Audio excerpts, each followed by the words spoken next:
Olá, seja muito bem-vinda, seja muito bem-vindo ao nosso canal do CEAJUR. Eu sou o professor Antero Arantes Martins, desembargador do trabalho da 2ª Região e professor há mais de 25 anos. Este canal é voltado a difundir conhecimento em direito e processo do trabalho. Hoje nós vamos falar um pouco sobre tutelas de urgência e tutela de evidência. Estas tutelas estão previstas no Código de Processo Civil, não estão previstas propriamente na CLT ou na legislação processual trabalhista, e sim no Código de Processo Civil, mais precisamente no livro 5, e vão dos artigos 294 a 311.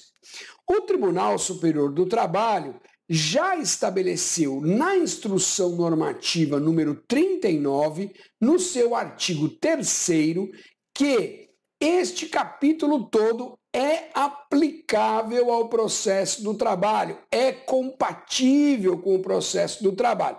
Então, aquela questão primeira que surge para a gente, será que eu posso aplicar uma legislação extravagante ao processo do trabalho? Tem aquele requisito da compatibilidade do artigo 769 da CLT? Essa questão está respondida pelo próprio Tribunal Superior do Trabalho.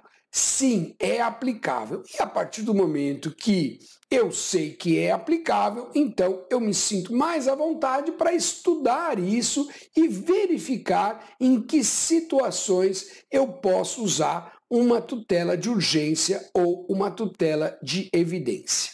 Bom, eu vou começar com as tutelas de urgência, mas antes disso, faça o seguinte: se você ainda não é inscrito, inscreva-se no canal, ative o sininho, deixe aí o seu like, ajude a fortalecer o nosso trabalho, deixe os seus comentários também sobre o que você achou do vídeo e também de temas que você gostaria de ver aqui no canal do CEAJUR. Bom, voltando então, vamos começar com as tutelas de urgência. As tutelas de urgência, elas se dividem em duas: tutela antecipada e tutela cautelar, não é? O que estas duas tutelas têm em comum? Vamos ver primeiro o que elas têm em comum e depois a gente fala no que elas são diferentes. Bom, elas têm em comum que ambas exigem a probabilidade do direito. Então, isso mudou em relação ao CPC anterior. No CPC anterior, a tutela cautelar exigia apenas possibilidade e a tutela antecipada, probabilidade. Agora, a lei exige probabilidade para as duas, seja para a tutela antecipada, seja para a tutela cautelar. Então, o que é probabilidade? Probabilidade é um juízo de cognição, né, que o juiz faz, que é mais profundo do que a mera possibilidade. A probabilidade não é certeza, claro que não, mas dá um forte sentimento, um forte indício de que o direito está presente. Então, essa é a primeira situação. Tanto na tutela antecipada quanto na tutela cautelar, eu preciso de probabilidade do direito. E, além disso, tanto numa quanto na outra, eu preciso de urgência, né? Por isso que são tutelas de urgência, aquilo que a gente convencionou chamar de periculum in mora, não é? O perigo da demora. Só que aqui na urgência tem uma diferença. Na tutela antecipada, a urgência, o perigo é de dano ao próprio bem da vida que está sendo discutido no processo. Então eu tenho lá uma trabalhadora grávida que está no 8º mês de gestação e foi dispensada, não é? E com a dispensa, ela perdeu o plano de saúde. Então, daqui a alguns dias, né, ela está no 8º mês de gestação, daqui a alguns dias ocorrerá o parto, né? O parto se avizinha e sem o plano de saúde, eu coloco em risco a própria segurança da vida e da saúde desta trabalhadora e do seu filho, da sua filha, daquela criança que vai nascer. Então, se o juiz não der uma tutela neste momento, não adianta dar uma sentença daqui a um ano dizendo que ela tinha direito ao plano de saúde, porque daqui a um ano o direito dela já pereceu, porque ela precisava da reintegração no plano de saúde naquele momento. Então, na tutela antecipada, o risco, o perigo é de dano ao próprio bem da vida que se discute no processo. No caso, no exemplo que eu dei, a reintegração ao plano de saúde. Então, aí eu preciso de tutela de urgência, mas na modalidade tutela antecipada. Na tutela cautelar é diferente. O risco é ao processo. Então, imagine uma empresa que dispensou o empregado e não pagou as verbas rescisórias. Muito bem, o direito desse trabalhador é receber as verbas rescisórias. O problema é que este processo, ele pode demorar 1 ano, 2 anos, 3 anos, 5 anos, não é? Que o direito desse trabalhador às verbas rescisórias estará assegurado na sentença quando ela vier a ser proferida. A questão é que esta empresa está, por exemplo, fechando as suas filiais no Brasil e vai deixar o país. Vai deixar o país, o que significa que eu preciso de uma tutela de urgência que assegure a eficácia do processo. Daqui 1 ano, daqui 2 anos, quando essa sentença tiver que ser executada, é preciso que existam bens no Brasil para que eles possam ser penhorados. E aí, então, eu demonstrando essa situação de urgência, eu peço uma tutela de urgência, uma tutela cautelar de arresto. Então, o que elas têm em comum? As duas exigem a probabilidade do direito.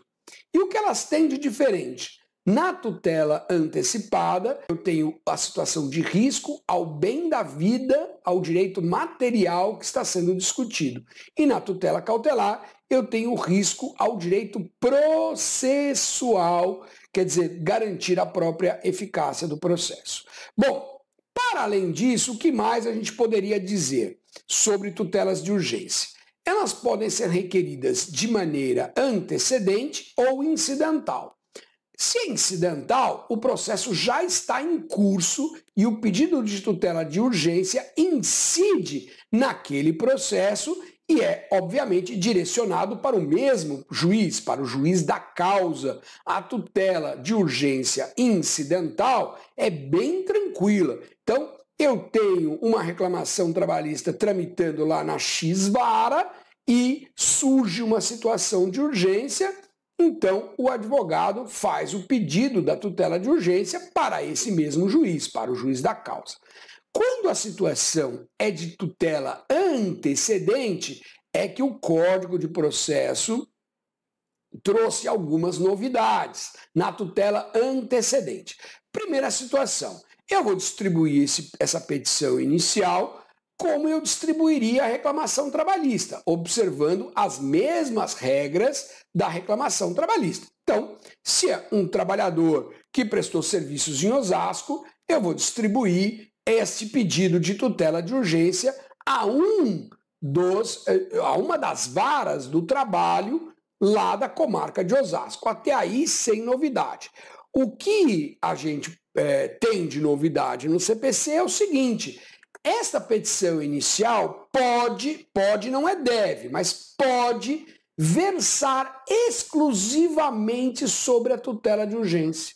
Ou seja, o advogado não precisa, já na petição inicial, indicar qual é todo o seu pedido, todo o seu objeto da ação principal. Ele pode fazer uma petição inicial mais enxuta, voltada apenas para a tutela de urgência. Pode, não deve, não é obrigado a fazer, e eu recomendo que você não faça uso dessa faculdade. que você já faça a petição inicial inteira, envolvendo todo o mérito, e dentro dessa petição inicial normal que você faria para qualquer reclamação trabalhista, você formule ali o seu pedido de tutela de urgência. Tá certo? É a minha sugestão para você.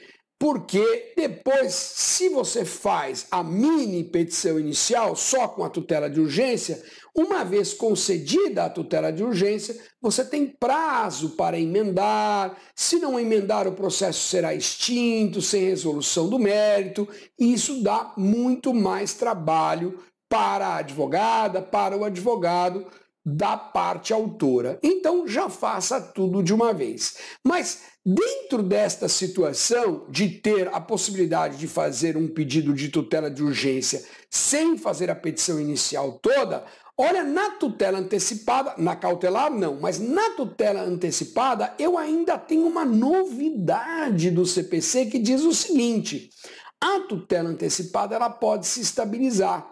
O que significa isso? Se você fizer um pedido de tutela antecipada e disser na petição inicial que, uma vez concedida a tutela antecipada e não impugnada pela parte contrária mediante qualquer recurso, você se contenta com a tutela antecipada e não promoverá a ação principal. E você aceita que o processo seja extinto sem resolução do mérito.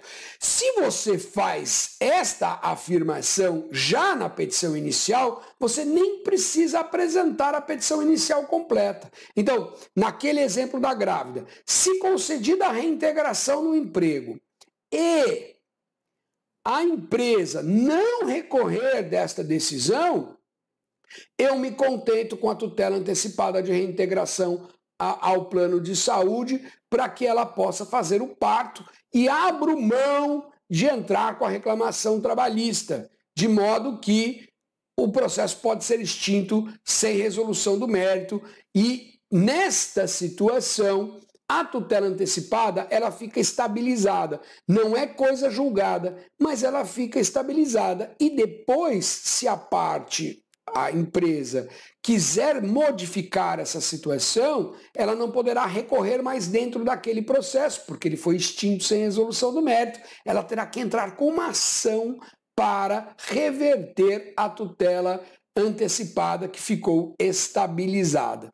Muita gente defende que a estabilização da tutela não acontece no processo do trabalho. Por quê? Porque no processo do trabalho as decisões interlocutórias são irrecorríveis. Então, a reclamada não teria como recorrer da concessão da tutela antecipada e, portanto, se ela não tem como, não haveria estabilização da tutela. Uma outra parte da doutrina diz, não, estabiliza sim. A reclamada que não queira, não concorde com a tutela antecipada, basta que ela apresente os protestos, aqueles protestos que a gente conhece, né, que são de uso tradicional na Justiça do Trabalho, para que se entenda que ela recorreu daquela decisão, já que no processo do trabalho não tem recurso de decisão interlocutória e pronto, a tutela não se estabiliza. E outros ainda defendem que não, que sendo uma tutela, a tutela antecipada, a concessão, uma decisão interlocutória, a reclamada teria que entrar com mandado de segurança para evitar a estabilização da tutela, senão ela se estabilizaria. Tá certo? Bom, muito bem. E a tutela de evidência? A tutela de evidência é diferente. Ela acontece numa situação em que você não tem urgência. Tutela de evidência não fala em urgência. A tutela de evidência, como o próprio nome diz, a parte autora demonstra ao juiz que, no todo ou em parte do seu pedido, há um direito tão evidente que ele não precisa esperar o final do processo.